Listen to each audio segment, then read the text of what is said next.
Aloha! Welcome to BearsWave.com podcast number 8, May 4th, 2012. Coming to you from Bear's 25th floor surf shack, overlooking Waikiki Beach. So wax up your surfboards, everybody.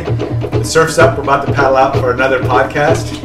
And we got here microphone number 2. What's up, guys? How's it going? Shane Woznick. And microphone number 3. Pamela Goff. And microphone number 4. Curtis Goff. Yeah, so we're really lucky. We have probably, you pretty much know him, Pamela, as being the best tandem surfer in all of Detroit, right? Yeah, Absolutely. the only one I know of. Yeah, so we're really lucky. We have Pamela and Curtis here to have them here in Waikiki with us. And Curtis and Pamela have a cool company leasing cool. Yeah, it's called Gear America. And Yeah. Gear America, what we do is offer a supercar driving experience for everybody. Yeah. So what we do is we have professional instructors that ride along with you, and we set up 1.5 to 2.1 mile courses so that you can actually really experience the cars. That is cool. We're going to talk more about that with Curtis and Pamela. And Pamela is known also, besides being the greatest tandem surfer in all of Detroit. In all of Detroit. And What else do you do there? I am. She's the hottest too. Aww. Yeah, in all of Detroit. Yeah. I am primarily a mother of 4, Yeah. and part-time, or my sideline job is a cheerleader for the NBA for the Detroit Pistons. That's so cool. And Yeah. today we got to go out and tandem surf together. Oh, it's like cheerleading on a surfboard. Hey, wasn't Even that better. Wasn't that crazy having what was his name again? Cinch? I don't know how to say his name. Who? The gentleman was there, Sanish. just happened to show up with his daughter, who's a ballerina. Sanish. Sanish. Yeah. He's a ballerina, and he just happened to be wearing a Detroit Pistons T-shirt. That's pretty Yeah, cool. what are the odds? Yeah. Yeah, that was crazy. So we're going to get started a little bit. We got to do our commercial. We're thrilled about our sponsors. We got surfnewsnetwork.com. So if you're in Detroit, it's so funny because I think I talk about Detroit in one of our podcasts. I always say if you're somewhere other than Waikiki and you want to see what our view is, go to surfnewsnetwork.com and go to the Waikiki webcam.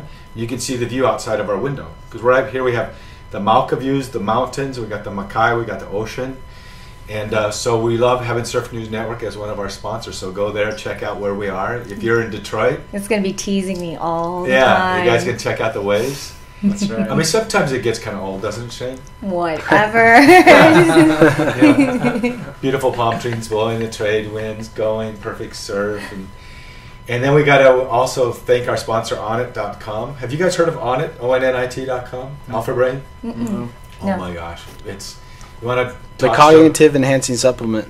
What is it? The Cognitive Enhancing Supplement. Yeah, it's brain food, basically. Brain food, yes. I'm holding it up so everyone who can imagine that it's Alpha Brain. Yeah, Alpha Brain. I'm not kidding. The Onnit.com products are amazing. I love started it. using Alpha Brain 100 days ago, and Yeah. I just went through my heavy tax season, and I just broke all kinds of records in my tax season and blew right through it. But 2 other incredible things. The Onnit.com has that mushroom technology for the immune system, right? Yep. And almost always, Shroom Tech. yeah. I don't think I've gone through a tax season without having a cold. It usually knocks me out for like a week, and then then it's horrible trying to get through the rest of tax season. And I just kept taking that with all the other vitamins that I take. Yeah. And it sustained me. But the biggest thing is I take something, Curtis, you might like this because what you're doing with, what is it, Insanity? Yeah. The sport capsules that I take, I've never taken there's all these different sports supplements like creatine and all this stuff if you want to get strong and all that kind of stuff. But anything that I've ever taken that's meant to kind of give you a boost while you're working out is not good for you. It gives you a feeling of the jitters. It's not right. Yeah. You know you're not doing something right. So I've done that. I haven't done that very often. But the sport, there's sport vitamins. When you take that, you don't feel it at all. Mm-hmm. Except for I tried to do 7 miles a day of workout, which is beach workout in the sand, sometimes a little bit of interval, and stand up paddling or surfing. I wear my Garmin GPS watch, so Yeah, we saw that. dude, I mean, and used to be like 3 miles, 3.5 miles would be good. 5 miles at one time would really be pushing it for me, so I used to do two. Oh, right, intervals. twice a day. Yeah. I'm doing 12 miles in the Oh my beach, gosh. and that kind of tires me out. I mean, no doubt, but No, mostly it's my legs. And you know how there's times when you're doing insanity when you just feel there's no fuel. Yeah. No, Your muscles aren't burnt out, but there's just no fuel. Yep. This gets the oxygen to your muscles. Oh, that's cool. That's And why so- I should have took that the other day because I went swimming. Yeah, And you forgot to take it. I have a capsule, but I haven't been taking it. But yeah, like I was swimming and I didn't have the power. Like I was like, what's going on? Like You're last used to week I take- started doing it, more and more. And And you're able to do it. I'm able to go 2 or 3 times as far with it. But the thing about it is, don't bother taking it unless you're trying to push yourself. I mean, there's no reason to take it unless you really want to push I could yourself. have used that the other day when I ran from the hotel all Yes. the way to the top of Diamond Head. I saw that and back, on Facebook. Yeah. or when I paddleboarded from that Hilton Hawaiian Yeah. Village out to here and then back. So that's 3 mile round trip. That's 3 if miles you do it round straight, it's 3 mile round trip on the paddleboard, and it's over 11 miles to the top of Diamond Head and back, isn't it? For running, yeah. Well, I ran around the city a little bit. Yeah. It's actually probably maybe only. that's But a I- good. but That's I a think you're that's supposed an to be- awesome workout because when you get to the stairs at Diamond Head, Yeah. you're like, oh my gosh. Maybe we shouldn't give It's her still- any more. We it's shouldn't like- give her it's any like- of this. I think she's think it's good. over. I It's need not. it. Yeah. That last like set that- of stairs that goes straight up. Yeah. Yeah. My goal was I'm not going to stop until I get to the top. I'm Yeah. not going to stop halfway. Well, how many people did you run over getting up without? Because normally you got your Yeah. block. Well, by and you have to everybody. be careful. Some people 'cause it's are, all like, rocky resting. and Yeah. you might twist your ankles. Some people at the top are like, You're running gingerly. I Yeah. mean, Yeah. when you're doing the Diamond Head itself, you have to run gingerly. But I'll tell you, the uphill roads on Diamond Head Road, Yeah. that Nice was torture. long run. That Nice was a long long, uphill hard grade. run. yeah, especially on all that concrete. It's just not. Concrete's Yeah. so bad to run. You know what's on. funny? Because I have been working. I've been working out on the sand for over a decade. And it seems so strange to me when I'm working out and first of all, I don't ever remember wearing shoes working out. Oh yeah. I lift weights barefoot and everything too. But in the sand, your body, the foot can give a little bit in the sand. Yeah, exactly. So your joints aren't locked up in stressing. Right. Although the fact that you're doing lateral motion, it's almost like you're shushing through the sand sometimes. You do have to give your ligaments and your muscles, your supporting ligaments and muscles there along the joints, time to firm up. Yeah. But then once they're there, the beach workout is just a great beach workout. But that's onit.com, and you can go to onnit.com. Yes, ONNIT. And you can order. I would recommend you, if you're going to do it, get the Two package. N's. Yeah, get the package that has the Sport, the Immune, and the Alpha Brain. Yeah.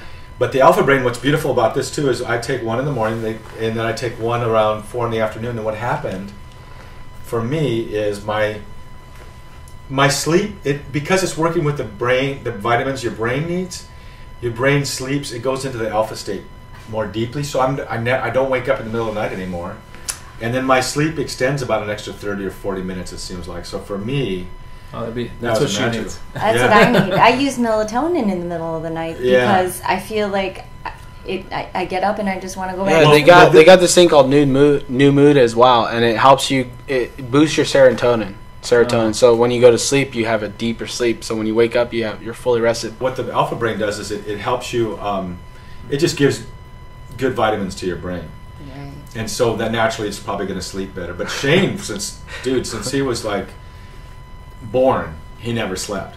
No. And so this has been really great for him, using the New Mood, which is the part that helps you, is especially to help you sleep at night. Yeah, if I have not anymore, but when I was younger, if I had coffee in the morning, I couldn't go to sleep for 2 days. Like it was, like I don't know. You know, my son is like that. Our oldest boy, he Yeah. is up till 2 in the morning, and then he'll go to sleep for a couple hours before he goes to school. He has a hard time Wow. going to sleep. Yeah. Yeah. It seems like it's like more and more something they're putting in our food. I swear, It could be Yeah. the hormones in the milk, or Yeah, but hey, I was watching this show on PBS called America Revealed, Mhm. and I didn't really watch. I watched like one episode, but I was watching the second one that was released, and they're saying that Detroit has no supermarkets, like major supermarkets, like Albertsons or Safeway or Smith's or whatever. No, they've pretty much been replaced with like Kroger is probably the only remaining one. Oh, really? Why is that? What's going on? Because of the Myers and the Walmarts are really Oh. their discount pricing is pushed everybody out. So Walmart has groceries. yeah, Yes, it's okay. there's super centers there, so they have all the shopping, and Oh, they so they keep do. you there for hours of shopping. for clothes, shoes, and then food. So Yeah, they make it pretty convenient. It's hard to. Okay, so that's what's going on. We thought maybe they're just going back to mom and pop stores or something. We didn't. No, there's more of those. We too. keep up on what's happening in Detroit. I mean, it's Yeah. So what is this about? I like the fact that I can say that I'm one of the oldest tandem surfers in the world, and you didn't have any qualms, Pamela, about telling me your status in the NBA. Oh no, I wish I could say that I'm the world's oldest cheerleader. I'm actually not. I'm almost a year younger than the world's oldest cheerleader. She is a cheerleader for the Bengals. I think, is that Cincinnati? Oh, so for the pro football team? Football, yeah. Now it's different because I think she does the dancing where I do the stunt cheerleading where a man throws you up, which is what we did on the ocean today. Yeah. The tandem surfing. I made you throw up? Is that what you... No, you threw me. Well, I guess you hoisted me up. But in the cheerleading that I do for the Pistons, as the NBA's oldest cheerleader, my partner will toss me up and then catch me by my feet. I want to hear... Now, you do one of those lifts. We had Kelvin Lamb on 3 episodes ago, and I met him but the first thing I saw Kelvin doing with Mike Baker, the coach at U of H, was something called the rewind. Yeah. That's what you're talking about, isn't it? Well, the rewind, that's probably the hardest one I've ever done, and I still don't have it consistently. Mostly because I really don't care at my age. That I succeeded once was good enough for me. Yeah, right. I can check it off my list. Not something I need to do every day or perfect every day. But you stand and your partner will grab you by the waist and you'll jump and flip one revolution over his head, and he catches you by the feet. You're doing a backflip. A backflip, yeah. So you backflip over his head. He catches you by your feet. Directly over his head. Yeah. He, with one hand, he's catching both your feet. Yep, and then you stand as still as possible for him to balance you. And then you take one of your feet out, right? Yeah, so you can do a heel stretch or a scorpion, where it's a deep back bend where you grab your foot and pull it up over your head. Yeah, which we saw you doing on Barney's shoulders. Shout out to Barney Bader. Yes. One of my... Yeah, he did awesome. Kaeo. Yeah, we love Barney. He's always the guy I send people to on the beach if they want to learn to surf. But let's just talk about how that magic happened yesterday, how that all kind of happened. You guys came into Waikiki and what you were doing here, and just talk story about how that all happened. Well, we came here for our 20th anniversary. Yeah, we did. You mean together you guys did? Yeah, we're celebrating our 20-year anniversary, and we were actually kind of thinking Bora Bora or Hawaii, and thank goodness Hawaii won. Yeah.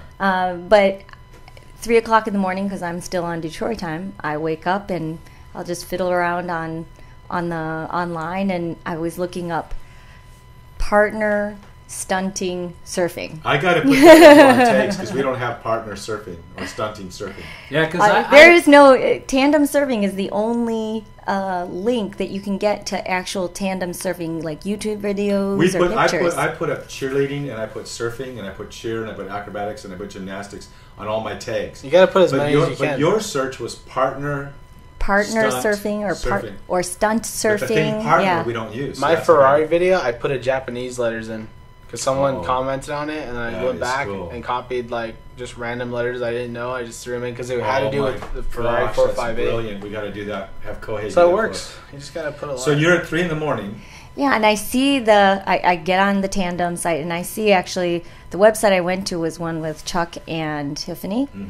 And I said, I definitely have to do this. I have to do this. And I saw her email. I emailed her directly, and I'm like, is there any way you could teach me how to do this? I'm only here for one more day. Did you ever hear back? No, I did not. Okay.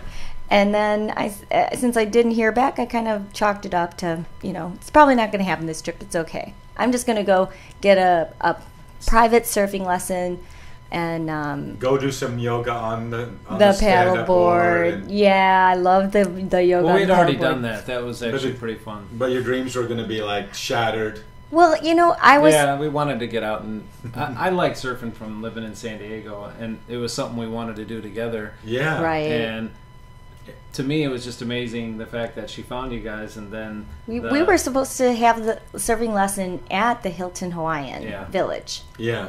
And I said, I don't want to be by those rocks. So no, you're right. That's more sketchy over there. I walked over here and I saw that it was sandier, and I just walked up to a random stand with surf lessons and booked it right then. And then they actually had me with Jake. Yeah. And I asked Jake, do you know anybody to teach tandem surfing? He says, Barney can do it for you. Yeah. And Barney says, you could have done it too. Yeah, we got to teach. Well, I taught Barney probably like 5 or 6 years ago. And if he wanted to, he could be really good. He goes out and has fun at it, but he could be He said he hadn't done it in a while. Yeah. And we did great together. I mean, Yeah. you did saw that sits and we did shoulder sits, shoulder stands. yeah, we just had. So what happened is then you guys are paddling out, and I think I'm already out there. I'm surfing with Maria Cashman, Yes. who she had never tandem surfed before. She's an HPU, just retired cheerleader from HPU, so awesome background. And then we see you and Barney. I go, I'm so stoked to see Barney tandem surfing again. Yeah. And then you guys were doing mostly shoulder sits and shoulder stands yeah. and stuff like that. We did one Oh yeah. arm. You said it's a fake arm. You did a fake arm to arm with Barney. Yeah, Oh, how cool. We Good. did do that. I mean, out I know there. you're totally capable of it, but I'm so glad to hear Barney's still doing the. We just the went for stuff. everything because he knew I was like, come on, let's go. Let's do it again. Let's go How do it. cool. How cool. Yeah. So, and we found a lot of success with that. I even taught him a few of dryland cheerleading stunts with that Yes. Purdue up. Yes, the Purdue up. Yeah, I was wondering, could something like that work on a board, or is it too much instability? No, we do, depending on the girl. I'll do lifts where the girl goes right to my shoulders. Yeah, Standard. yeah. Mm-hmm. Yeah. It depends on the girl, of course. But Yeah. is it that same? I wouldn't use the Purdue up. I just throw it from the hips. But we've done the Purdue ups too. So you do toss straight up to her shoulders then? Yeah. Oh. It's not like really a toss because I'm not letting go of her. How does her feet get to your shoulders? I'm going like this, so she's just fitting. My hands are fully So extended. she has short legs. She's crouched. She's bringing her. She's not standing. She's not standing. She's bent. She's kneeling. Her feet are on my shoulders, but her knees are totally bent. Almost like she's gonna sit on your head, but her feet come back. Oh, we're gonna talk about sitting on my head now. Yeah. Yeah, we got to do something together that Crystal, who you met Polly in the water to do. Yeah. You got to meet another one of the tandem surfers, Polly, and Crystal, who gave me the gift of winning a couple Masters World titles, is now his partner. But Crystal and I were the first ones to do that. Hand Really? to foot, I think in 40 years in competition. Yeah. Wow. But can you imagine what happened to me? I had no idea why, but I had to start going to a chiropractor because my neck was hurting me all the time. From her sitting on your Yes. head. So explain to the audience what we did today. So he grabs me by the waist while I jump and basically land with my bum on his head and my heels by his shoulders. Right. So normal. Okay. Well, Yeah. first of all, explain the way you would normally do this lift. How I would normally do. Because we're going to end up in a hand to foot where your feet are in my hands. My hands are fully locked out above my head, and you're standing vertical. Well, how would you do it as a cheerleader? As a cheerleader, my partner would grab me by the waist. I would bend my knees while he bends his knees, and I jump, and he actually catches me fully extended. Yeah. So your feet. He never catches me by the shoulder. You guys are launching. Yeah, he just launches me, and he actually catches me and he with his by arms the bottom of the feet. Yeah, by the bottom of the feet, and then he sponges by his knees as I to come flex down. A little bit, just to receive the weight. Yeah. So now all of a sudden now trying to take that and doing that on a surfboard. Yeah. It's a whole different challenge. He'd probably throw me over his head, and I'd be behind the board maybe. Yeah, well, if you lose touch and the board is moving, it's sketchy. That's probably the most. There's one other lift that's probably the most dangerous lift in tandem surfing. There's another one that's almost as dangerous. There are a couple cheerleading moves where if you grab the girl's foot and wind them right up, into it. It's called a walk up for us. Yeah. That you can stay connected the whole time, and it goes right up to the extension. That could probably work. We should work on that one. We're going to do a lot of that kind of stuff. But in tandem surfing, if I launch you like that, I'm worried about losing connection with you. Oh, yeah. The board I might be turning or whatever, the board is bouncing. so in tandem surfing, what we learned to do to pull that stunt off is I lift the girl and she sits on the crown of my head. Mm-hmm. And that's why after doing this and practicing for months, I had to go to a chiropractor to get my neck adjusted again and again because it was compressed. But then what I do is I put her into put my hands down by my chest and she puts her foot into each hand and I give her about a 1-inch heel. But the problem is, what's so unique, and I talked to Crystal and said, wear shoes while we do this. We can, no rule against not wearing, there's no rule in tandem surfing that a girl can't wear shoes. She said, no, I won't do it. Because she's a fashion designer. No way. She's going to wear her bikinis. She wants to look good on the camera, you know? Yeah. And we want her to look good too. So the problem is, if you do a throw like that, I can't really grab that shoe. Right. I have to give her a soft, I have to give her a, if I grab too hard, my hand curls up, so there's no platform for her. So I have to let I have to give her a nice flat palm so she can sink into it, right, and not squeeze too hard. So that becomes a little bit more delicate, and you're already in a situation where you're trying to surf. So that's why we have her sit on her head, and then I go do the down up, and then I pop her, and she stands up, and then I wait about 1/8 of a beat before I try to extend, because she's kneeling.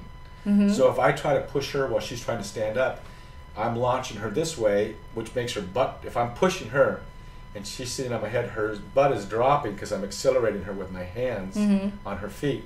So instead I just pop her so she's accelerating her butt basically upwards.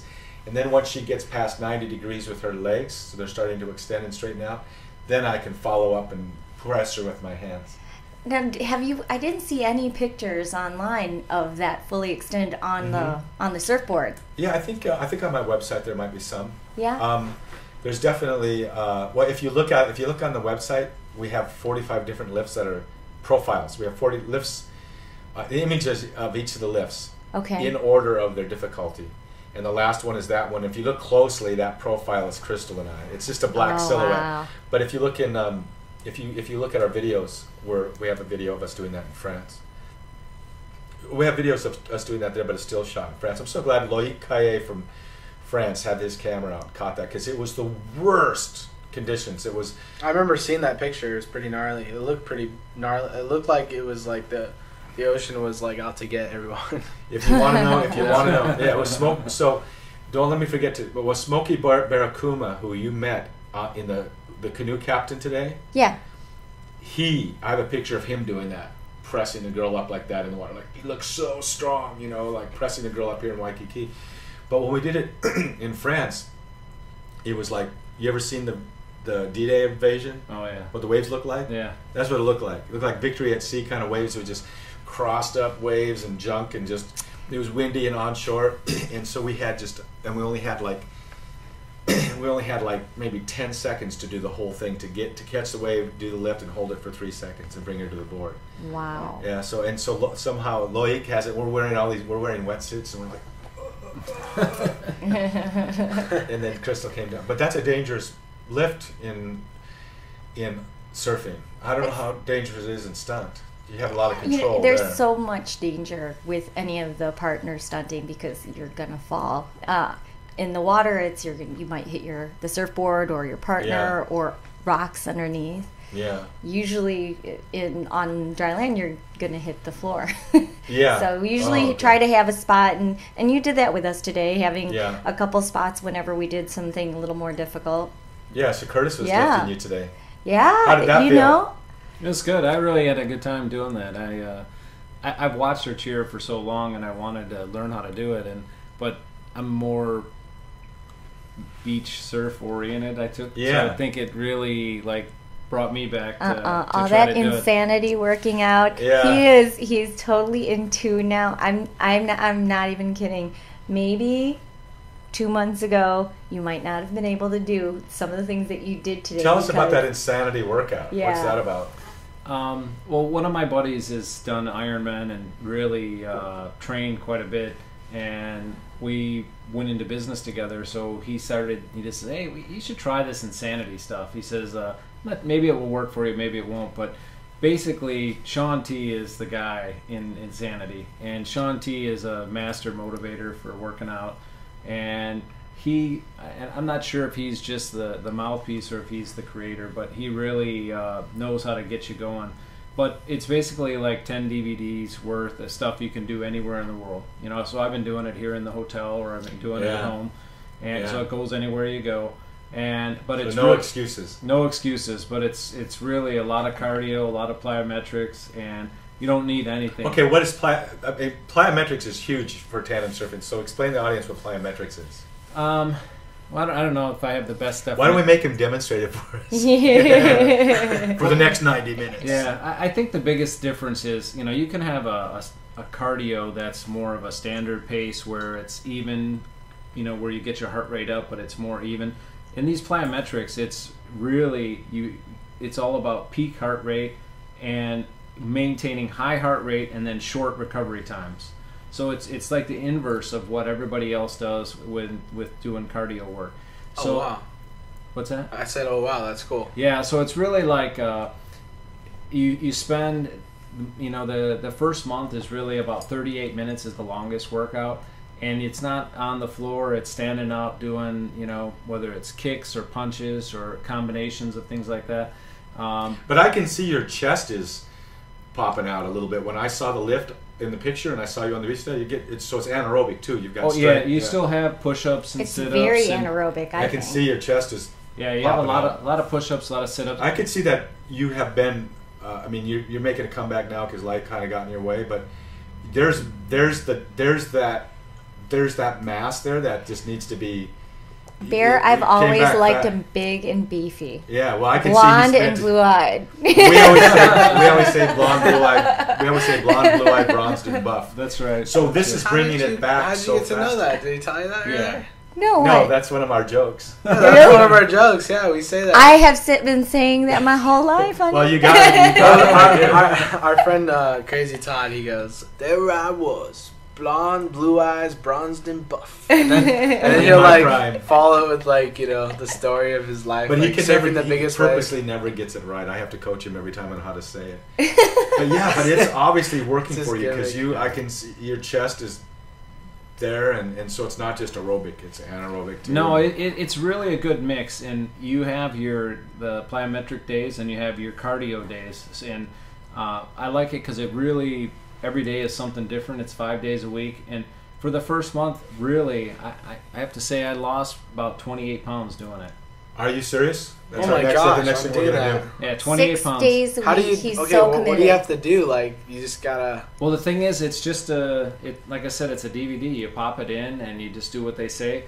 And I didn't really alter like my eating very much. No. I still try to eat healthy, but not. I was never insane about it, and now I work in sales more than in business meetings, sitting around. Yeah, so you're sedentary a lot. So and you're entertaining clients, and that's hard. And it's tough. So, but 2 dinners a night. So 3 lunches. You just try to do your best, and but the thing I liked about it is there is no excuse not to do it. Right, just push play, 38 minutes. Exactly, and I'm always have my laptop. I and only 38 minutes? That's amazing. Just for the it's longer first now. month. That's the first for the first month. That's nice that it's 38 minutes for the That's first. awesome. P90X is like I do 4-hour workouts. Yeah. Well, the thing is, and it's crazy. That's the I true part. I try to do 4-hour workouts. I tried it. I watched it, and when he says that did there's the- no excuses, I don't do it now. I sit every morning. He's been doing it while we're here in Waikiki. Yeah. And I lay in bed, sometimes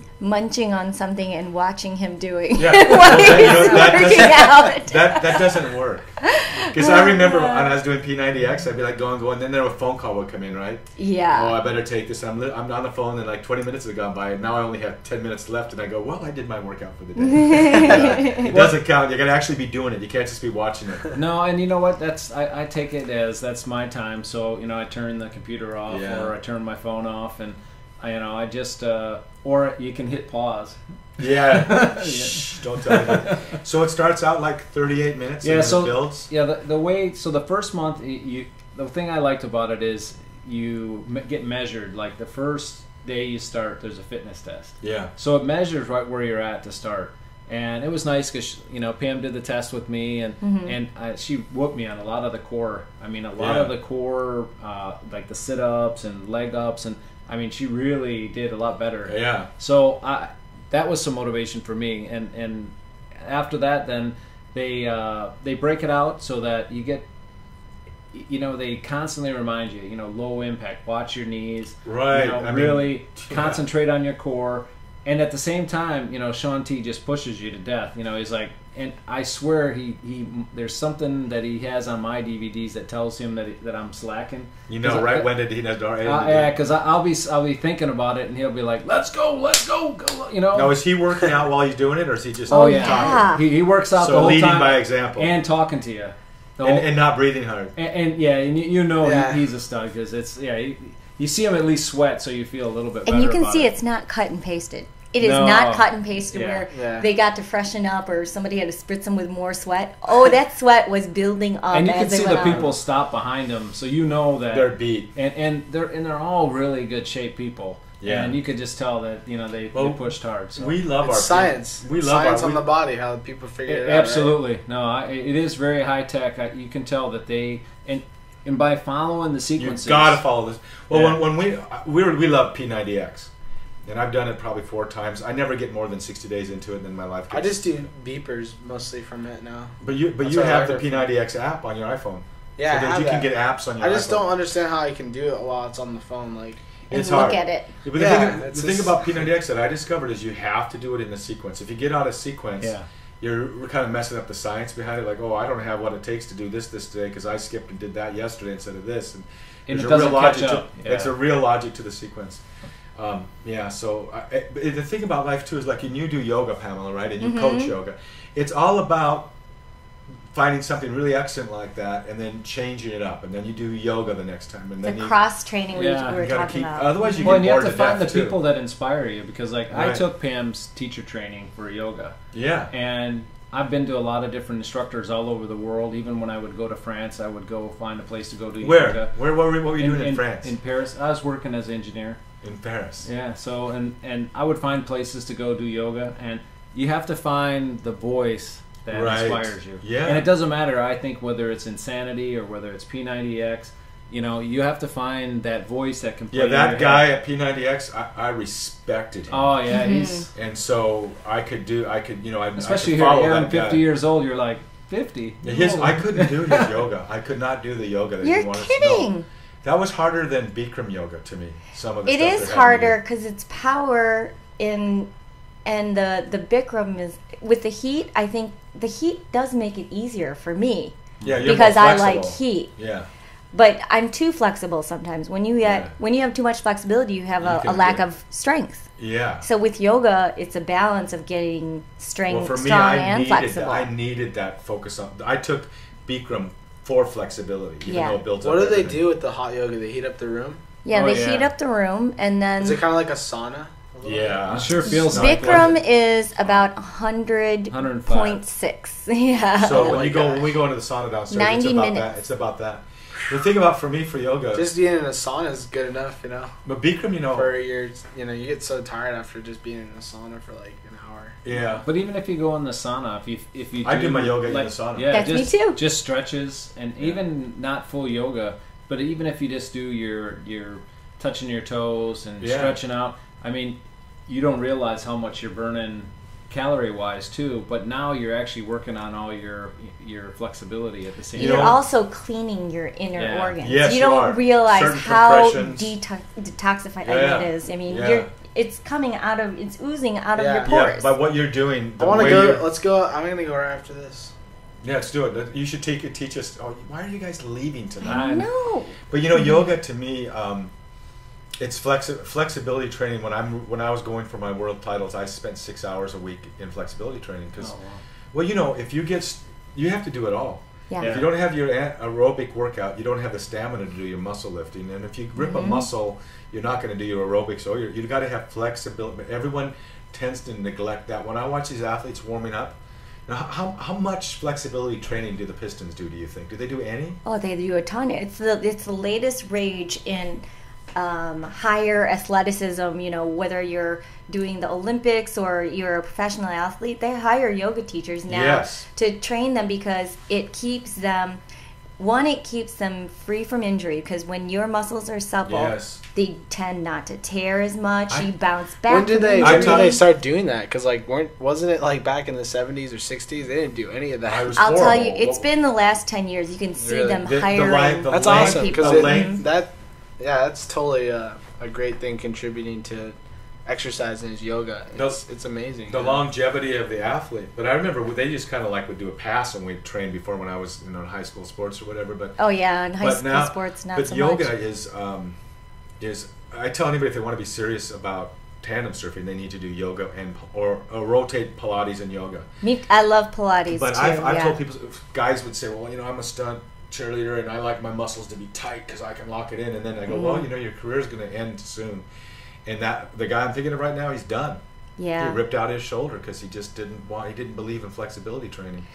Well, And- there's something with yoga. You have, just like in surfing, you have a body awareness of where the ground is beneath you and how to Yes. maintain your core and stay connected to the ground so that you're Yeah. not injuring yourself and you're Right. not off balance. And And- it's not even just physically. It really hones you Mhm. mentally It's because mental. It always is all mental. yeah, it's mental. You get weak mentally way before you get weak physically. It's like Every time. absolutely. Yeah. Mhm. And I know. So I'm a big believer in flexibility training, but also there's a meditative thing. But what I do is we go to the jacuzzi downstairs by the Marriott right next door.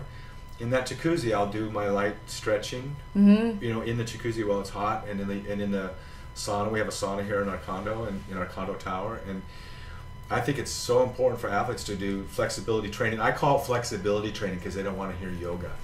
Flexibility And then I say training take for yoga. athletes who are strong, hyper strong like you, Yeah. super strong. I actually recommend cold stretching. And that is done in a cold room that's not heated because whenever you heat the muscle, you actually give the muscle a tendency to stretch and then come back. Yeah. Where when the muscle's cold, when you're doing these stretches, you tend to actually finally stretch your ligaments and your The tendons ligaments, right. where things are tight. Wonderful. And, Yeah. and the flexibility is longer lasting. Because you're getting it more where the ligaments are instead of the Yes. muscle. Yeah. So just turn Interesting. on my air conditioner all the way up and just do stretches in my house? No, basically. Where do you find cold in Hawaii? Even here, let's say this temperature, it's just a very No, but you are right. normal climate. It's Oh, so it's not like freezing, it's just normal temperature. yeah, just normal That's temperature interesting. where you're not like most people will warm up first. Warm up will heat the body from the inside, right? Right.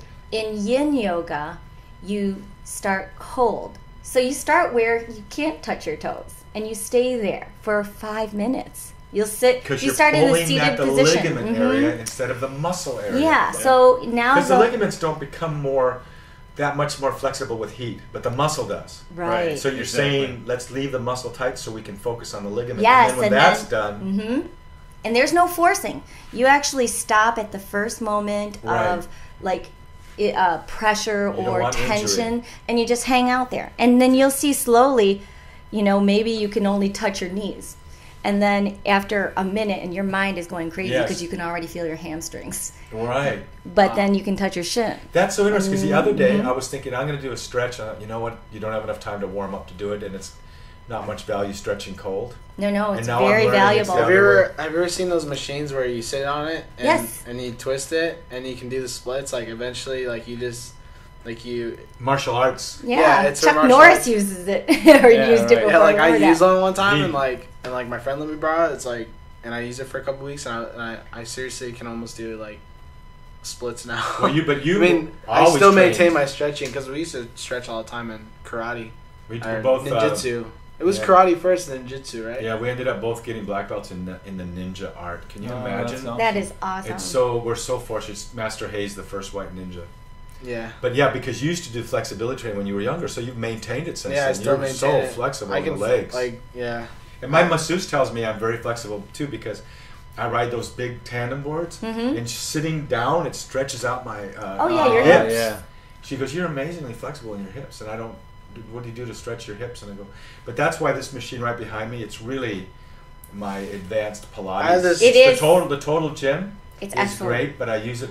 I used to have the Pilates reformer, But this is a little bit more advanced, I think, than the Reformer, and it's much better quality than what I had. So I use this Total Really? Gym to do my Pilates on, and then I can do it for a different sort of strength training. You know, you need variety. So Yeah. if we don't want to go to 24-hour fatness, because I gets old after a while, then come here and do our... You know what's really funny is at that 24 Fitness downstairs. Yeah, we have a 24-hour fitness right next door to us. He called it fatness. I call it Yeah, 24-hour fitness. well, anyways, at nighttime when you exit it, like, there's a McDonald's, like, right when you exit. Literally, like, Yeah, right 'cause when you they- open the they door, make it's, like, you- right there in front of you. Yeah, at night there's only one way out, and it's right at the aiming right at the It's McDonald's. hilarious. In the ice cream store, right? Yeah. Yeah. So. Well, that is the mentality. You eat, and then you're like, okay, I have to work out because I ate that. Or you work out, oh, now I can eat this. Yeah, that's true. Yeah. Right, well, both. But yeah, it was disgusting for me the Yeah. other day because my first day after tax season, I did 14-mile beach workout and water workout, and I come home and like, oh, too tired to cook anything. Ordered a pizza, I love pizza. and we ordered a thin crust pizza, Yeah. and they only come in large. My brother- And I ate half of it. Oh my gosh. My brother works at this Italian restaurant down the street. It's freaking really nice, but like he brought home this pizza and like they don't even use mozzarella. They use like this. They have the best cheeses. Yeah, there, and the best it's so good. salami. It's so and he can bring it home any night, you know. You know, they have those prime rib stations. where I'm like, don't bring it home, man. Like I'm Don't gonna do eat it. Yeah. We're lucky because we eat kind of the caveman way. They call mozzarella cheese their cheese, like they don't like We try to do. crap cheese. Like no, But do if not use that. But if life is good for us, we're eating caveman style. We do mostly low carbs, and we juice vegetables. Yeah, I love. It's I the love original. Do you do diet. that? juicing. Yeah. We love Yeah. juicing too. And do you do much with Do you guys have kale? You No, drink not kale? too much kale. I don't know. I don't Tastes like funny. the flavor. It's, I supposed don't to be like so it good either. for But you. I just drink it. I just like whatever. But do you try to do low carb also when you're doing your juicing? Because I know if I'm keeping 17 grams of or 24 or lower, say, of fast carbs, like stuff you find in fruit and stuff like that, life is good for me. Yeah. Right. If I go over 20, life isn't so good. I'm getting sluggish. I'm hungry all the time. Yeah, and that's how I am. And I don't sleep as well. But I actually bought into that notion of carbs before my per se workout if I'm going to be active. Yes. Protein after, yes. and that usually is pretty sufficient. But even beyond that, the 2 handful nutrition eating, What is that? That's a yoga practice. it is. My yoga teacher taught me that it's healthiest to eat only to 2/3 full, and then your energy level will never come down. You know, have you ever heard of food coma? Have you No. ever felt food coma? You No, what eat is so that? much. You eat so much, and then you're just so tired and Oh, you mean that's your body's okay. processing that? Yeah, totally. yeah, that's because all the energy is going straight to that area to process the food Yeah. because you ate so Yeah, much but that she needs even to the get in shape. She's digest. so out of shape. I know. Yeah. I have this conversation. totally. She's the most in shape person I know in that. Hawaii right Oh, now. yeah. Yeah, and if So that works, huh? 2/3 full, and basically what you do is you portion control. So you're 2 handfuls. That's what your first portion is, and that's it in doesn't. the morning time. No, I mean at any Any meal. meal time. So like, And you finish Ah. that first 2 fistful, and then wait 5 minutes before you go for, say, another 2 fistful. So you don't actually try and tell yourself you can't eat more. You just try and gauge: That's a am I great way to actually do it. full, or Yeah. am I just sad? And what do you? Right, it's true. Eating for sport. Yeah. I yeah, did I've my- been thinking my about that Perrier lately. I'm filled like, me does up that too. work? But like, thanks for telling me that because like I've been kind of thinking about that. Like, you know, If you're It's really normal to do patient that, but with yeah. yourself with that, and just be like, just remember. does my body really want this anymore? Am I really hungry, or what else is It's true. making I wanna me fill eat it up this? with Yeah, something. sometimes like I'll Yeah. eat food and then I'll be like, I'm still But hungry. I I'm can still tell- hungry, and then it'll finally digest, and I'll be like, oh. But I can tell you, I used to always say, why am I hungry all the time? I'm like, I just ate and I'm hungry again. Yeah. And then I found out it was my fast carbs. The way my body is wired, if I'm eating pastas and breads or rice or fruit, too much of it, more than just a nominal amount, I'm always hungry. It's like there's a furnace in me that's raging. And once I turn off those low carbs, those fast carbs, and I take all my fiber, I take all my vegetables and stuff, but once I turn that switch off for me, I'll go through, I only eat when I'm actually hungry. I'm not that furnace raging type hunger. They're just like, oh, I don't feel like I'm like, yeah, magic for the certain same. I people. feel so free when I'm on carbs, or not on carbs. I mean, Yeah. Well, Yeah. I can honestly tell you in a room full of gentlemen that during that time of the month. Yeah. I can eat everything and nonstop and still be very hungry. Well, maybe that's my problem all the time.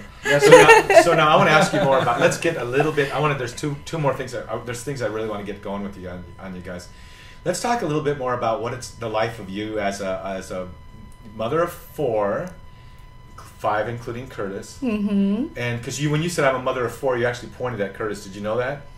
I don't know if you were giving him credit for your 4 children, or if you. I am. I'm giving him credit. Or you included him as one of the children. But anyway, and then you tell us what it's like to be a Pistons cheerleader. What's that life like? What's that all about? How did that happen? It actually happened just. You and I were talking on the surfboard today. I've always loved being lifted in a cheerleading kind of partner stunting Curtis is way. getting hooked on it now? Yeah. So they had a tryout for the Pistons, and I happened to know the person holding the tryout, and I said, I'm just going to come, and I just want somebody to toss me up and throw me up. And I said, so he looks at me and he says, you have 4 kids. The schedule this year is going to be ridiculous because you have to be at every home game. We have weekly practices.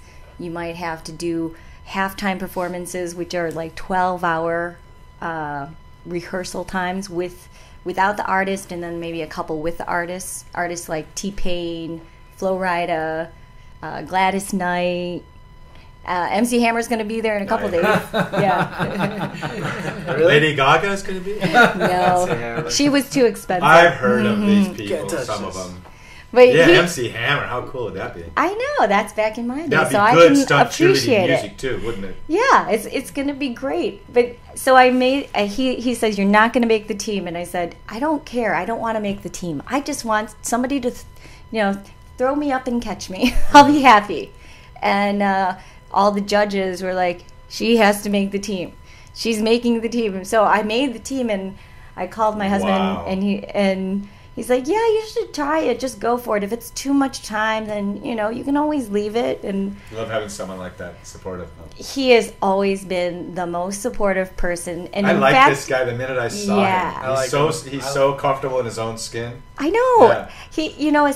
This is what true love is. We were talking about pizza earlier. That's true love. True love is pizza, right? No. True love is that I only like to eat the toppings of pizza, so he eats my bread. Oh, nice. Oh, that is love. Got a whole routine going on. I always wanted, because I always thought love was when you really, really, really, really like someone. Do you think that's the right definition? Or is that stalking? No, that's not if stalking. you really, really, really like someone, that's probably love. But if you really, really, really, really like someone, that's probably stalking. But somewhere in that, I think, is the highest definition of love I've ever heard. Like when we love our children, we love them before their personality came into play. Yeah. Do you know what I mean? There are people in this world that you love that you have no idea what they're about, but you know that you love them. Yeah. And that's our kids. So I don't know. It's so hard to define love. Because you don't think it's because you really, really, really like them? That's something else. I think if you just meet them, yeah. But if they're your kids, I don't think you even had to meet them to love them. Amen. You know what I mean? That's cool. Well, just like when I was at YWAM over here in Manoa as a explain school. Explain what YWAM is. Youth with the Mission. It's a cool place. Youth with the Mission. It's a Christian school. And we went to Nepal. But anyways, there was all these kids on base. And, I got to experience, what it was kind of like to be, a father, sort of. Yeah. And, I was like, man, if I had my own kid, it would be, the best thing. So I can only imagine, once... I would think, once you have a kid, you really see what love is. Anyone that... You do. It's the best and scariest thing on earth, I think. Anyone that's ever met Shane says he'd be a great father. Oh, I believe it. Yeah. He's already toting the baby bag. That's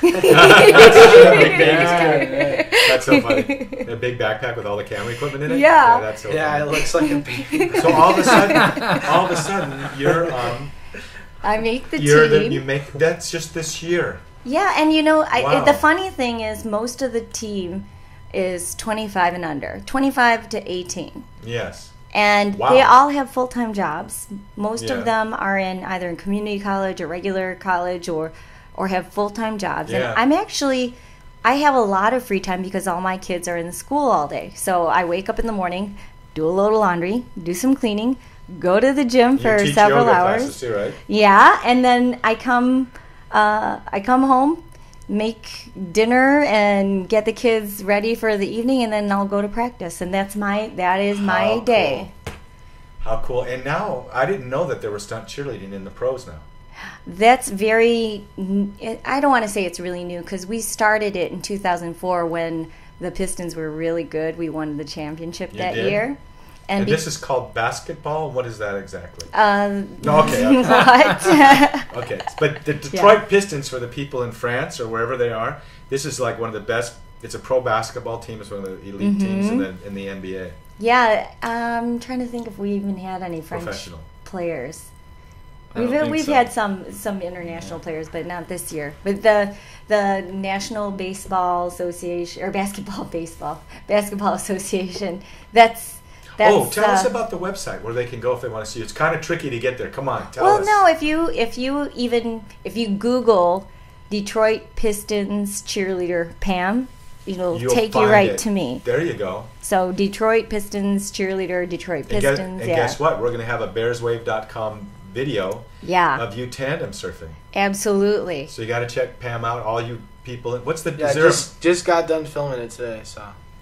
Yeah, so Shane, that'll probably be up in about 3 or 4 weeks. Well, it'll come up the time this podcast is coming up, because I liked it. It was good. The lighting was Could you see beautiful today, and the beach is so nice. And my muscles were glistening. Shots. No, that was my abs. You guys all look really good in the sun. It's so fun to surf with someone that's world class, because there's such a difference. It's so fun to do that. So if they Google you, and then they go to our website too, bearswave.com, they'll see we're gonna embed your video there. Yeah. And we're probably gonna be coming to Detroit. By the time this is up in May, I got a feeling sometime within a couple of months of that we'll be in Detroit promoting the book. We never talk about my book. How come? I don't know. We need to bring it up. Deep in the Wave. Yeah, Deep in the Wave. When is it coming out again? It's coming out July 10th. It sounds like a love story. July 12th. It is a bit of a love story, because it's really about surfing, kind of about my life, but it's a love story about God. Oh, I love that. Being in, when you're in the ocean. When I was a youth, when I was just 8 years old or 9 years old, I woke up to that reality because of the ocean. Sitting on the ocean, loving the ocean, and just realizing how insignificant I was, because those waves have been breaking forever and ever and ever, and they would through my life. And I was just back at that same beach about 4 or 5 months ago, and there it was, the same waves, the same place, the same rock I sat on. And when I'm gone, that'll still keep happening. And the only thing that I knew that made me significant at all was that the creator of those waves created me too, and that he loved me. And there was just this expansion in my heart, this kind of sense of wonder as a young child. And since then, the waves have always called me to that deeper, trying to go into that deeper place with God. So yeah, it is. It's kind of a cool book. It's a book about wonder. It's a book about being the most radical thing I think a human being can do is to be true to yourself, right? So, and in the deepest core of our being, that identity is that God-gifted identity. We call them God, but when we look at whales, like for example, we say that's a creature. We don't say that's an animal. It's a creature, because there's a creator behind that awesomeness of a whale, And when you surf waves, you feel that oneness and the wonder of the fact there's been waves. The very first thing that happened was radiation waves, right? So when you're surfing waves, you're surfing the let there be light moment. Because this energy in the universe is 14 billion years ago, but you're so most surfers, there's a saying, if you used to surf, you never surfed. Because if you're a real surfer, that's going to be a lifelong pursuit. Do you remember that girl in the water today that rode her third wave? Yes, it was. We were blessed to be present for that moment, that she caught the wave and rode it as long as she did. It was her first time. It was her first time to surf. It was her third wave ever, but she had rode it. I think probably the first time she ever really got a long ride. What was she saying while she was riding it? How much she loved it. She was screaming, woohoo, woohoo. And then when she got off the board, you just saw it was pure joy, and where she was from South Africa. Yeah, South Africa. And she was like, just sharing her joy with us, talking to us like, did you see that? She was, Yeah, did you see that? That's my third wave I ever read in my whole life. I love this. Yeah, I love this. And you know, and I think that's what all That's surfers a moment of feel. creation right there. Right, and you there's know? that's more than just a wave. There's something magical about surfing that, and you know, because you've surfed sand inside. I agree. areas. Yeah, absolutely. But there's no surfing in Michigan. Yeah, we're gonna bring up stand-up paddling. Indoor surfing. We're gonna bring stand-up paddling to Michigan. Yeah, that would be good. You know what? I actually am contemplating. That's one of the things. My goals this summer is going to have stand-up paddling, and Yoga. a stand-up paddle and a paddleboard yoga class. Got to do it. Yeah, stand-up paddling has just liberated me. When I traveled, when my wife and I, Talon, got married, she is from Sweden, right? We had to work on her visa, so we couldn't live here. So we traveled the world, and I just got it back last week. Sylvain, from the European champion paddler from Europe, because that's why he's the European champion. He brought me my stand-up board. It's a trisect board. It cuts into 3 pieces. Lance Mackey, the guy who started tandem, helped me get tandem surfing started on the East Coast, was late for his flight, and I said, "Hey, I'm going to Thailand. I could use that thing. I'll buy it from you." So I bought it from him right there on the spot, and he'd only used it once that one day. But it looks like a huge laptop bag, but it breaks into 3 pieces, the board. So you can, it's 48 pounds, so you can take it anywhere you want to. Nice. Right, so I surfed that thing in Estonia, Sweden, Spain, France, Thailand. I could have taken it and surfed. I left it at my friend's house. We surfed the Mascaret in France, which is where you surf a tidal board 12 miles up a river. You actually ride a wave going upriver. And then... I could have I left it with my friend there. I should have taken it to Roma and stand-up paddled the Tiber. Oh, that'd been Wow. cool. Yeah, so we will bring that to Detroit this summer. Everybody in Detroit. Oh, cool. We're going to come out. We're going to see if we can get the local talk shows to let us. The only reason why we really want to go to Detroit, it's not to stand-up paddle. It's not to go there and share the fun of tandem surfing and pistons cheerleading. Mm-hmm. It is not to promote the book Deep in the Wave. It's for one reason, and really only one reason. To drive really fast cars around a safe track. So, can you tell us about six Gear? Yes. Is it inspired at all by Top Gear? No. It's actually inspired by 6 Gear because Lamborghinis, Ferraris have 6 gears. Are those all Italian cars? Yes. But I have to say that the cars that we also have Porsches and Audis, and those cars are phenomenal also. Where's Audis from? Audis are German. They're German too. Okay.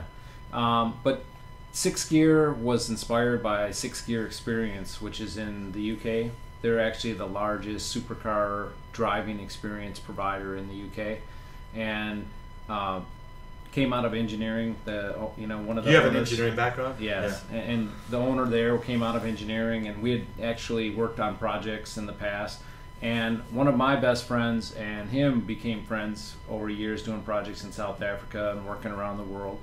And after he started this business, he came back and he said, "Hey, how do you guys feel about starting this in the U.S.?" And we're like, okay. He had started it in Europe already. Yeah, so it's been running in Europe for about 6 years already. And he asked us, he says, "Well, let's get this going in the U.S." So we... Actually, May 6th is our opening date for. Can we come and do something with you guys? Absolutely. We'll figure out some excuse to be there. No, so May 6th you open. Yep, and that's really the inaugural of, and we're in Grosse Ile, which is an old Naval Air Station, and that's the beauty of what this is. Oh God, that's soulful. Yeah, so we use like the Naval Air Stations or old runways. Because then you can set up cones and chicanes and set up the track to be any way you like it, and you can control the people's access to be in. Well, is Stig going to be there? What's that? Stig? I don't know. What's funny is we'll see how the first go is here, but we also have a big Navy week coming up. That's in September, and that's going to be insane. Maybe we can be there for that. The end of September, or in September, because we're going to be out there on the East Coast again for the Labor Day. Yeah, that'd be great. Beach, which we're going to drag you guys for, right? Oh Absolutely, And then what weekend is that going to be? Do you know? The Navy week is the week of it's the 13th or the 16th. See? So it's the week after Labor Day. After right? Labor Day, Yeah. it's perfect. Yeah, no, it'll be good. So what are you going to do for that weekend? So what we're gonna do is there's actually Kid Rock. Who's the again? No, I'm kidding. Well, some of the better local talent from Detroit. Oh, is he a Detroit guy? Yes. He's a He is so cool. Detroiter. He's the real thing, man. Yeah. Kid Rock. Yeah. So, but it's being hosted by the Navy, and basically it's the ceremony is for the War of 1812 because this is the 200th year Yeah. anniversary. So the Air Force isn't invited. They're never. There was they're no never airplanes in those days. They're never. Invited. All right. No, but so there's actually going to be masted ships and What things downtime. The old mast ships. Oh, how cool. So and there's actually Square going to be a riggers. frigate and Wow. real Navy ships. I mean, I know you guys have them here in Hawaii all the time, but they're We not. saw the Black Pearl, Yeah, right? they're not in. Yeah, the Black Pearl used to Yeah. Oh yeah. I went. You down, have the Black Pearl there? They still have No, it. it's They here. still have it Oh, down yeah. there. Yeah, it was over there when Oh, I went that's cool. diving. It was down there. Oh, you went scuba diving? Yeah. Oh, cool. I thought it was snorkeling. Okay, No, cool. yeah. And so what we're gonna do is they're expecting probably about 15,000 people. Will be there over the few days.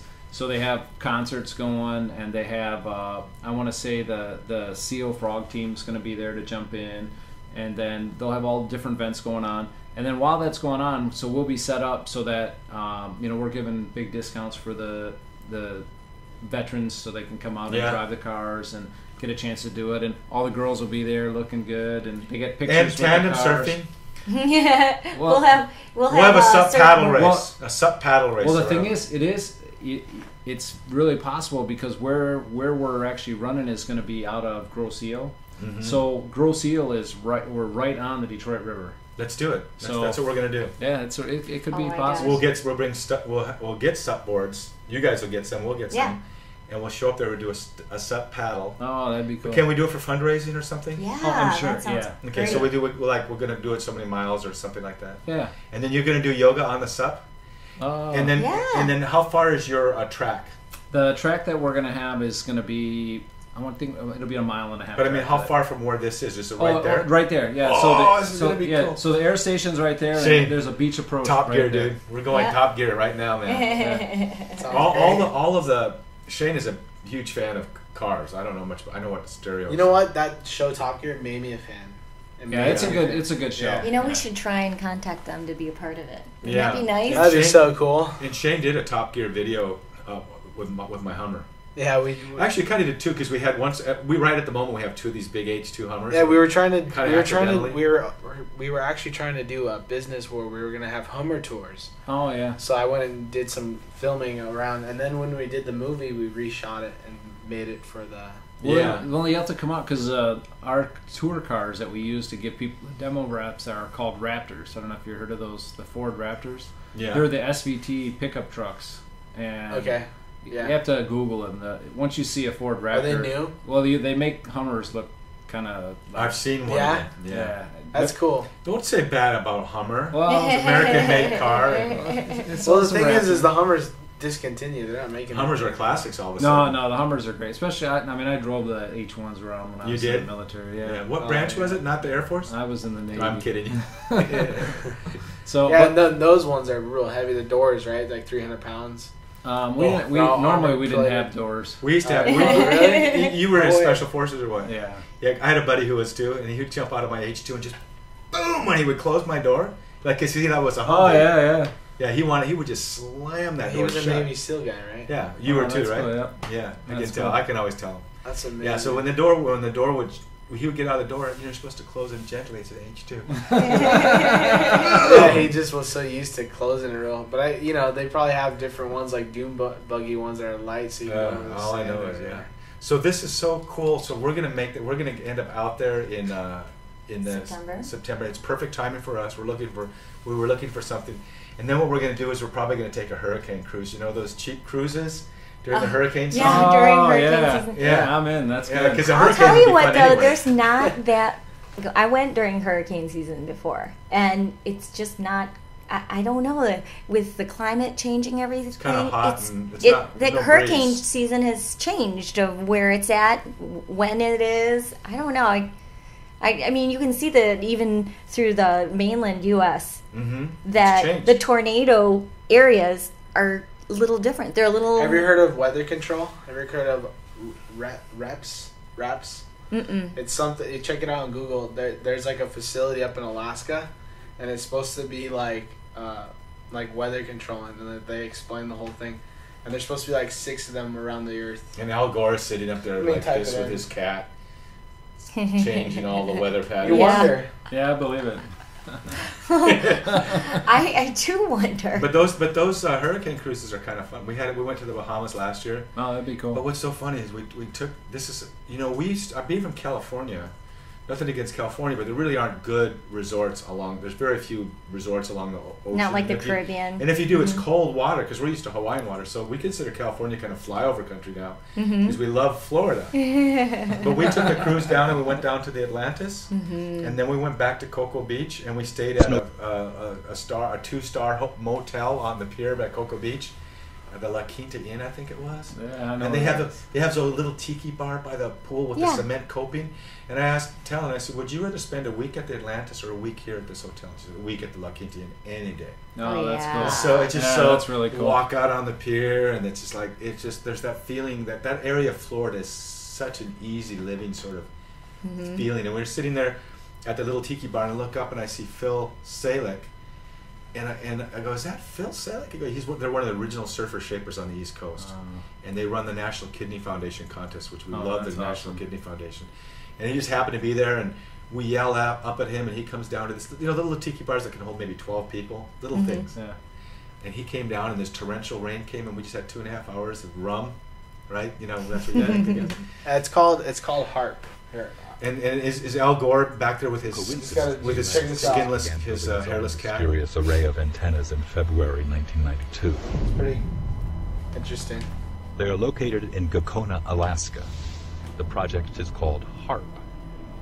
HARP is the High Frequency Active Auroral Research Project, originally a joint effort of the Air Force and Navy in cooperation with a number of academic institutions. Air Force it is today the Yeah, world's largest radio broadcasting station, but it's not designed to broadcast for human ears. It uses unique patented ability to focus the energy. Do you see what I see there down in the bottom left-hand corner? Al Gore injects that energy into a spot at the very top of the atmosphere in a region called the ionosphere. HARP is comprised of 180 antennas, approximately 72 feet tall. What are they trying to do here? Function as one giant what we found with because stuff it can like aim millions of watts of ELF waves into one tiny patch of the atmosphere. And what it does is it sends these signals up in the air and it messes with the weather. It heats up. Oh, it actually messes with the weather. Yeah, it heats up the atmosphere, and when that area just gets hot, and it sends out weather. But thank God we have Al Gore, because he invented the internet. Yeah, that's right. And then he invented weather. I think he pretty much invented weather.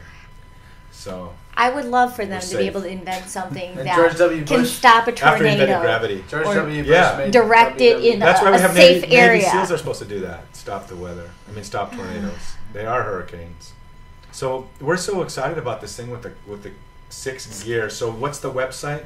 6 gear. If it depends on where you are in the world, it's 6gearexperience.com, and then basically the IP will take you to the right place. So you may be going to England the American, European, which is 6gearamerica.com. Okay. Mm-hmm. Yeah, so that sounds like something fun that we could do. Yeah. And it's kind of the same thing you see, with the girl getting off the surfboard. And then I'm going to have my camera, and I'll be interviewing you. Are you ready, Shane? Oh, you're going to switch sides? You're going to switch sides? No, when we do the 6 gear and you do your ride, and we'll have you videotaped. Are you going to do that? Do you do kind of a little... The Ferrari 458 Italia. Most interesting car in the world. That's all I do, the Top Gear. That is the car, too. That is what is it? Oh my gosh, isn't it? Yeah. What is it, Shane? Italia. Italia, the Ferrari. I'll show you. That's probably one of the... They really hit a home run with that car. It's pull up the website. One of the best cars in the world. Yeah, well, why don't you pull up the website that they have instead, the 6 gear website? So instead of Shane interviewing us and videotaping and us and taking pictures, we're going to be doing that for him. Are you going to do a opening, like when you skydive, they give you the trailer, the skydive place, and then here's your jump, and at the end there's another kind of ending? Well, there's a couple things. We actually I know you've shown me that car. Cameras in the cars, so you put a memory stick in, and we work with Racekeeper, and they do a lot of professional. Did they pimp it out, make it better, or is it that's how it comes? I don't know if the quality is pretty good because the cameras in the car work pretty well, and then we actually have a photographer or two out on the site so that they can take some different pictures of you when you're driving. Video or stills or both? Well, the video is actually in the car, and the stills are from outside. What's it? Did you see when they first came out, they were all on fire? There's all these pictures of people burning them out, but then they fixed it. Yeah, well, actually, our UK company found a lot of the problems with not just the 458, but with other cars because they were opening them up. No way, man. Well, because people could go fast. We drive them all the time, and we we push them, and we actually find all the little quirks in cars. So now they actually ask us to work with them on. Oh no! Wow, that's awesome. So it's come a long way. That is cool. So what about Stig? You know who I'm talking about when I say Stig? No. He's the driver on Top Gear. Oh, now I know who you're talking about. Yeah, he never knew who he was, and he finally revealed his identity, right? Yeah. Now there's a new one. You got to get Stig to come out. Yeah, you know what? Dude, all you have to do is put yourself in a helmet. And not really. You know what? I want to say that some of those guys have visited the UK, the Top Gear UK guys.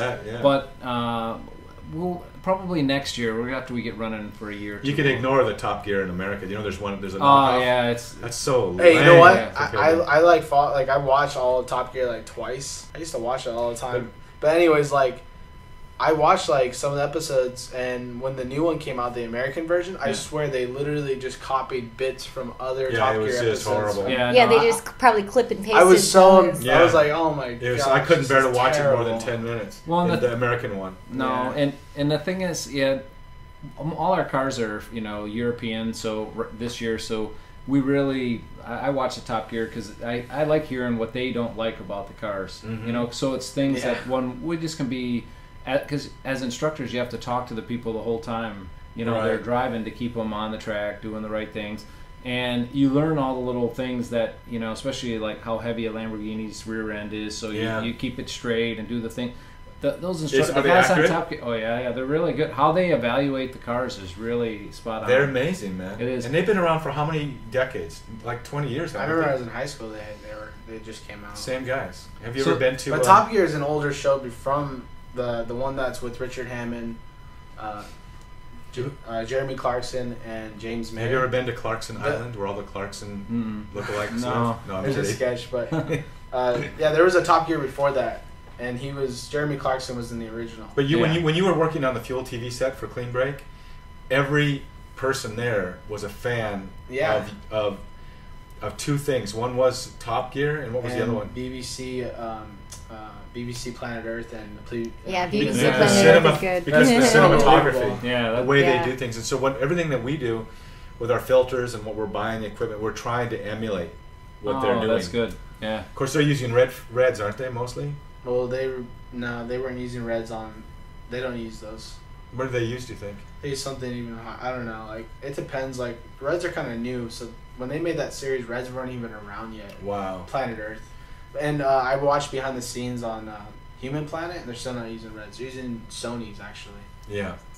What do you think is better? Do you think reds are better? I think reds are really amazing, but the thing is you don't have automatic focus and automatic zooming. So it's more cinematic than video. Yeah. In terms of the way it works. It's like normal lenses on the camera, It's the way they're made for movies. They're made for scripts and. Yeah, Hollywood uses the type of cameras where you have to manually focus and bring them out of focus. You can't, in a video, you can push a button and film. When you're filming nature, you have to have a camera that's like a Swiss Army knife that can film anything and get that shot no matter what. It automatically focuses and knows when to zoom in. It has good stabilization, and when it comes to a red, you don't really have that. So I was really surprised they were using that on set.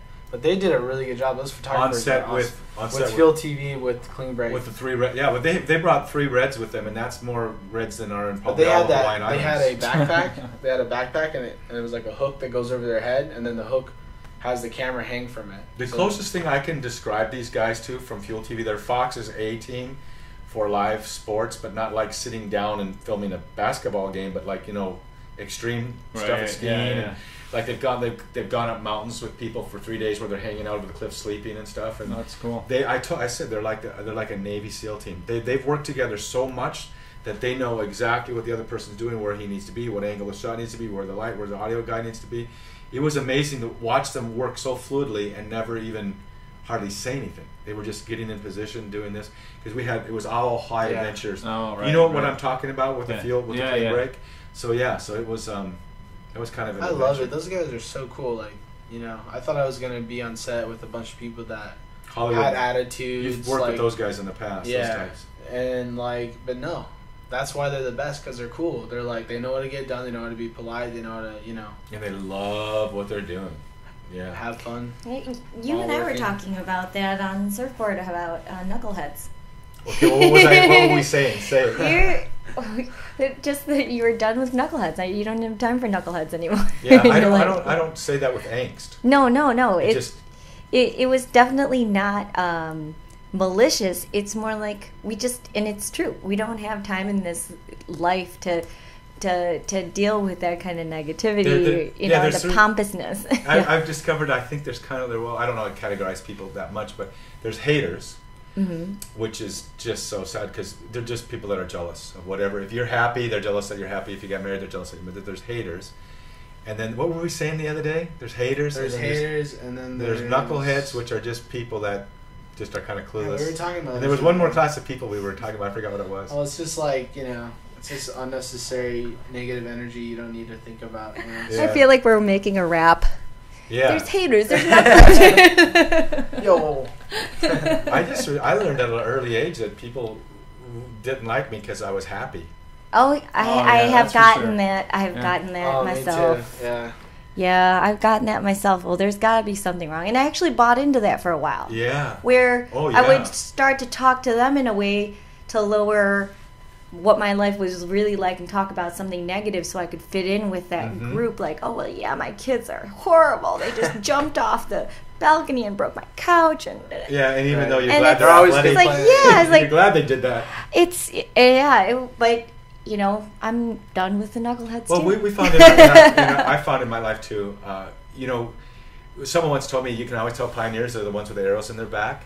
And I've tried a lot of stuff, like launching the world tour for Tandem, and there's 2 or 3 things that I've done lately that have failed, and now all of a sudden my book is going to be published by this great publishing company. And you got to always be willing to fail. Yeah. And a lot of times you're failing publicly, but.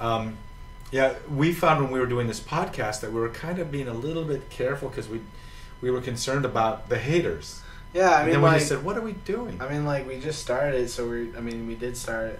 When we first started, we were nervous a little bit. We were just being a little bit careful about how we were saying things because we didn't want to piss anyone off. And we thought, wait a minute, if this is making them upset, then they're probably not going to like our podcast no matter what anyway. So let's just go and do what we want to do. Yeah, you got to let them own that one.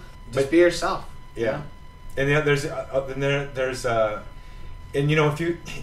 we're so fortunate because I think every one of us in this room is following a dream. Is that fair to say?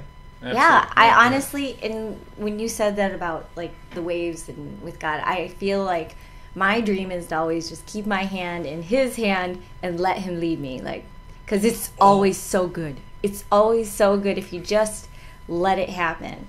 And that we were talking about that today, about how we were walking on the beach. I don't know what we did, but we kind of prayed, Lord, please guide us.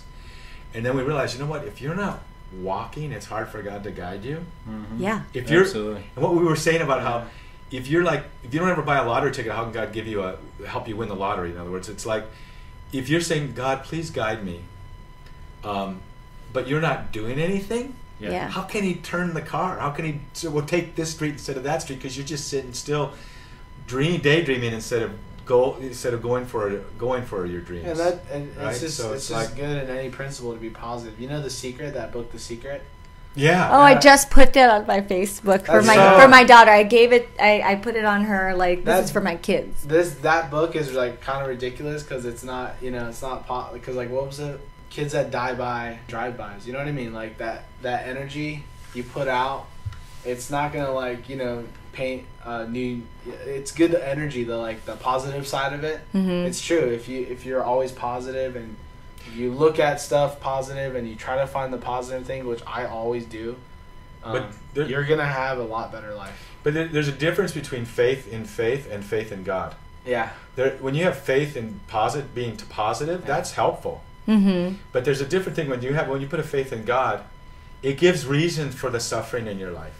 It gives perspective when things don't go. Because signing up to be positive doesn't mean positive things are always going to happen to you. My dad could have written that book. I was raised on that stuff because he was a motivational speaker. He was he was that generation of. He wrote a book called "To Climb the Highest Mountain." Yeah. So I was raised on that, and it really has challenged me always to go for my dreams and to what value is there. We were not allowed to speak in negative ways in our household. Mm-hmm. They would say that's a negative affirmation. Like, if you got a problem, of course we didn't say problem, we said challenge. Yeah. If you've got something you want to talk about, we'll sit down and talk about it, but not an overtone of negative or I can't do this or complaining, and that was just not part of my life. And so to experience that at times is really strange. But still, there is a positive mental attitude. A faith in faith is good, but it's not the same as a faith in God. That's a little bit different, because when you have that faith in God, that puts you, when you have suffering in your life, absolutely, that wrong, you can endure it because it puts it you in give an it to eternal Him. perspective. Yeah. It's a different set of. There's the type of power that can get that engine just going like crazy down your track. That's right. But faith in faith in God gives you wings, and you go, and you lift off. But we have to have a perspective of suffering, or if we don't understand suffering, we don't understand life at all. Oh no, you don't even know what joy is if you had no sadness. Yeah, and you wouldn't know the difference. Yeah. And what is joy? What's that guy that does those interviews? That actor's studio or something. Oh, he asks questions. He asks questions. So what is joy? For me today, joy was like that connection to that new relationship. And you saw it when the surfer caught the wave. It was her relationship with her board and the waves. Mm-hmm. A new relationship with you and Barney. Mm-hmm. New relationship with myself and this new love for tandem surfing. And even and for me, learning how to salsa dance on the beach. That is so cool, dude. That's why I love this guy, because he's salsa dancing. All the Beach Boys are down there like, what's this guy doing? And then you're like moving your hips and you're learning a salsa dance. There's no, Yeah, so for you, it's like that expression of something new. It is. It's that relationship, and if you look at that new relationship, it's always a relationship with God. Mm-hmm. It's always a relationship with God. And it brings it back to that. Yeah, because you think it's a relationship with yourself, but it's really with Him. Yeah. You know what I mean? Mm-hmm. Like the connection that we have, it's always actually with Him. It's a three-way. It's God and the two of you. Yeah. It's like He always says, "Behold, I do a new thing," and I think He's "Behold, I'm doing a new thing" all the time. Mm-hmm. And our job is, we always get stuck in like, "Well, I've always done it this way. I like doing it that way."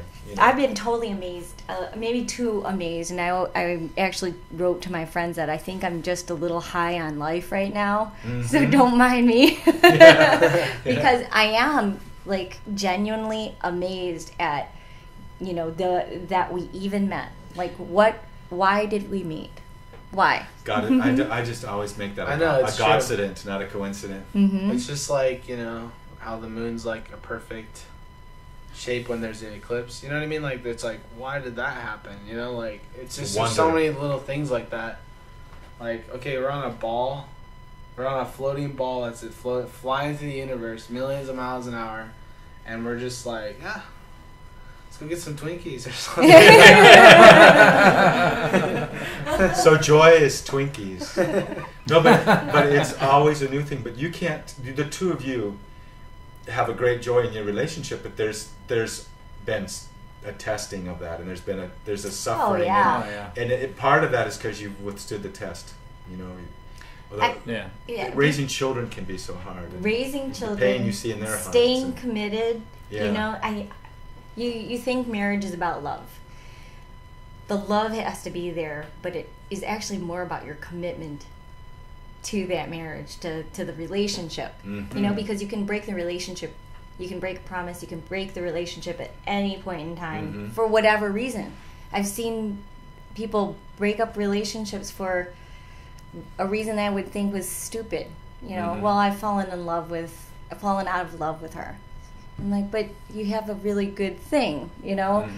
Or stay together for horrible things, like a woman getting beaten, but then she'll just stay committed to that man forever. So it really is always a choice.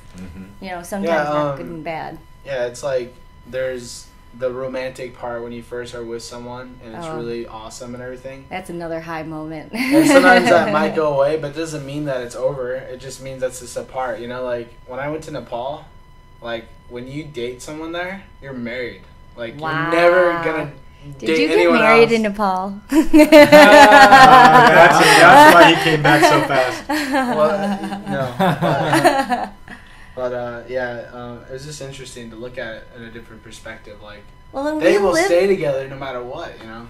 We live in this day and age, though, that you're sold this idea that you're supposed to be in love in that heightened moment all pie the in the time. sky. Yeah. Like, and if it's not there, there's something wrong with it. Yeah. Yeah. There's so much pressure on marriage. And a lot of it is about I've always found, I think since having children, you understand that the greatest joy is to give to them. It's Christmas changes, for example. You're always like, what am I going to give for Christmas? And then you don't even think about it when you have children because you can hardly wait for them to open the package.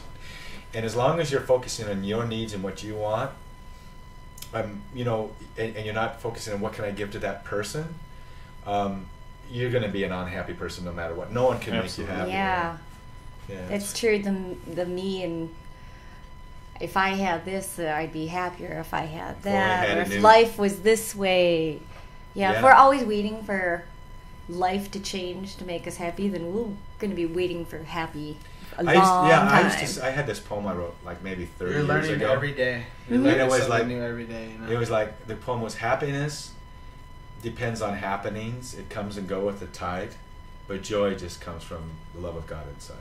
Oh, I love that. So it's a more of an eternal thing, right? So that happenings are based on circumstances, you know, and joy is just because in the deepest, darkest. I mean, I went through a time when I had overextended myself financially. I'd invested in so many houses, and all of a sudden, real estate wasn't good, and I remember I had to just button down my hatches. I had to move into my office, rent out the bigger house, and I was working longer hours than I ever did in my life because I wanted to be faithful to my commitments. And I just remember the simple joy of looking at the wind through the palm trees. I would have to stop long enough to see that because it was life was it was an endurance. Could I make it? It's going to take me years to crawl out of this. Can I do it? And I was exhausted mentally, physically, financially, emotionally. And I found joy. I had to find joy in the simplest. I had to find joy in the song of a minor bird at 4:30 in the morning because I was getting up before they did to work, and to see the wind through the palm trees. You know, I know there's so many people on the mainland, especially in Detroit, that have gone through so much worse. You know. Oh yeah, man. And so there has to be something more than just the circumstances around. Is Detroit on recovery right now? I feel like it is. Yeah, but I think so. We've been really blessed. I mean, we really have. When the recession hit Detroit and the automotive industry, that's the worst place in the world. Really was. Horrible. And we did get to take a big hit, and it was hard. But I honestly remember when we had to, dial it back a notch, not buy this, start cutting more coupons or going to generic everything, or you know what I mean? Yeah. No more Guess jeans. Yeah, it didn't hurt. It didn't hurt that way, like the lack of material goods. I guess the only way we had a fire 8 years ago in the house. Yeah. Oh, geez. And oh my gosh, it's the worst. My parents had a total meltdown. We lived in a rental place only for about 6 months. Yeah. Well, we didn't get a TV. We didn't get anything. The kids didn't have their luxuries. We bought games, like for them to play. And and I will tell you. See, this is what I knew. There's this joy that you have now. It's because you've gone through the fire, been to hell and back. Oh yeah, and I'm not gonna lie. There are days. Probably 2 days ago, I thought there was a little hell going on because we kind of got in a little dip. But what's nice is because we come back quickly, and we are thankful for the hard moments too. That's one thing. I always thank God, even for the difficult moments, because I know the good moments coming. And I thank Him for that lesson, that teaching, because I won't have compassion for my friend if they're going through that. I'll be like, well, what's wrong with you? Why aren't you happy? You know what I mean? And that's not what it's not what it's about. It's like, you need to be happy, and that's it. It's more like, how can I help you in your suffering right now? That's it. It's not about, you should be like this, or you should be I say like that a lot to people, though. I say, you should be happy. It's a choice. It's a decision. Right. But there's times when people are in genuine pain and suffering. But I remember once I was driving through Malibu Canyon.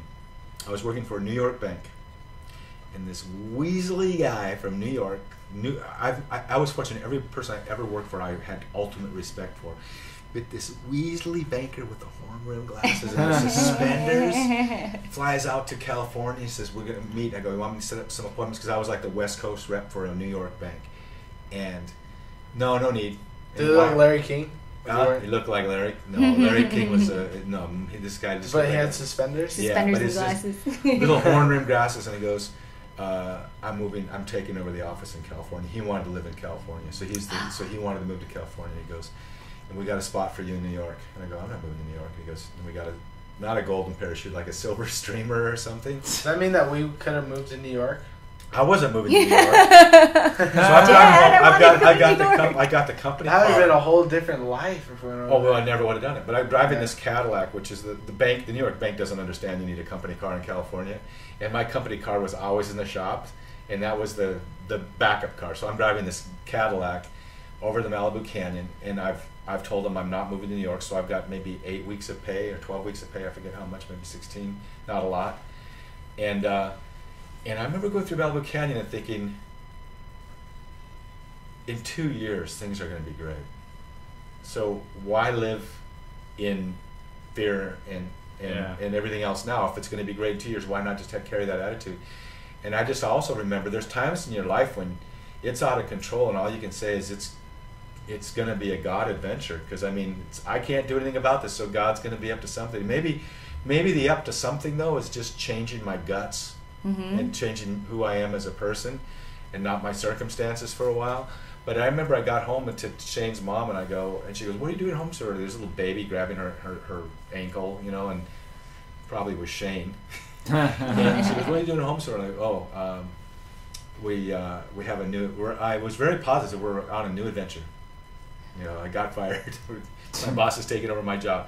And I ended up starting my CPA firm. Took me a while to figure that out. Isn't it amazing that the door that it opened for you? And I would have, with 3 children, with 3 children, I never would have taken the risk to leave that high-paying job to start my own firm. It took that sabbatical. Same thing happened to this guy. Really? Same thing.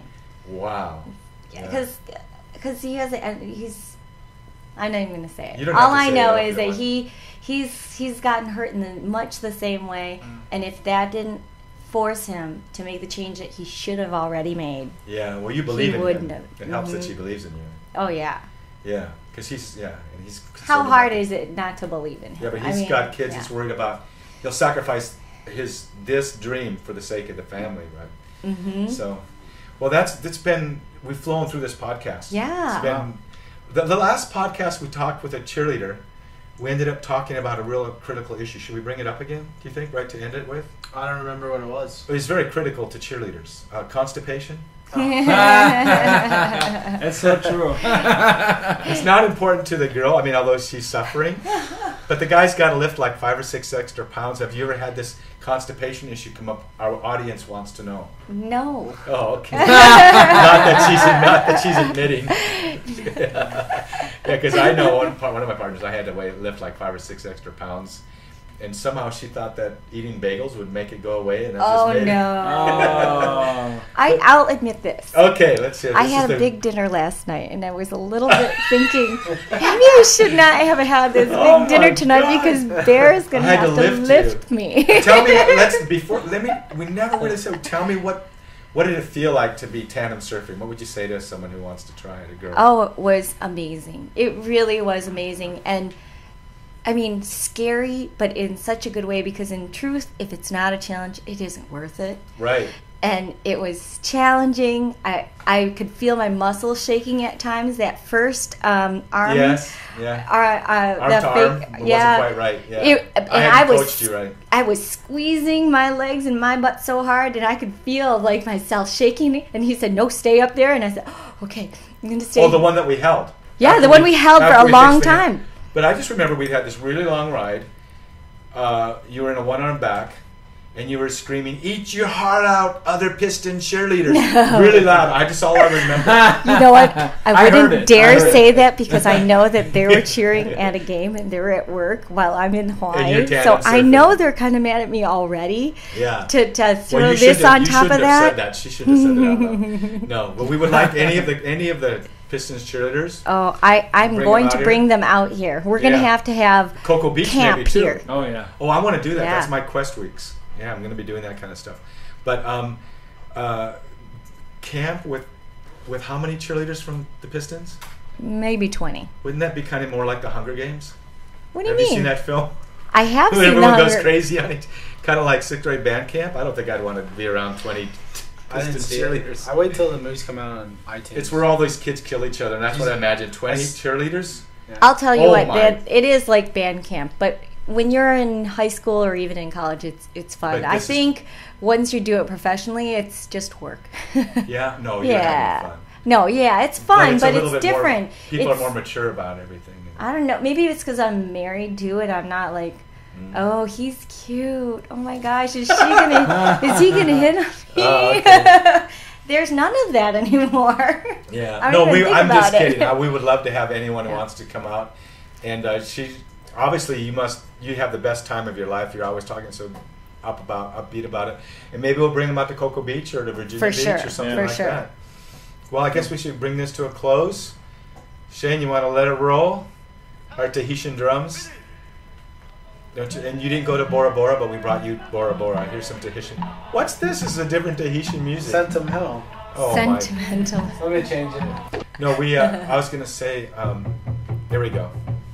This is Bora Bora. We gotta get a new song though. You think so? I like this song. I know, everybody out there, we gotta get our own. Everybody out there, you can write to us on Facebook and tell us whether you want us to replace the song or not. Yeah, if you have a song, we'd love that. Yeah, Tahitian style. So thanks. We're gonna say to Pam and Curtis. How do you say it again? Goff. Goff. And you're on Twitter is what? 6 Gear America. And website is 6gearamerica.com. And to Google you? Google Detroit Pistons Cheer Team Pam. And your Twitter, Shane?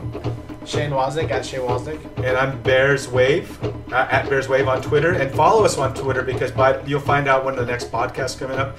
You can subscribe on iTunes. What happens if they subscribe on iTunes? Does it download to their iStore account right away or what? The podcast. Yeah, if you subscribe, it'll download, and sometimes you'll get it a little bit earlier. So yeah, if you want to be ahead of the curve. Yeah. Okay, aloha everybody. Ahui ho. Thanks you guys for being here. Aloha. Aloha.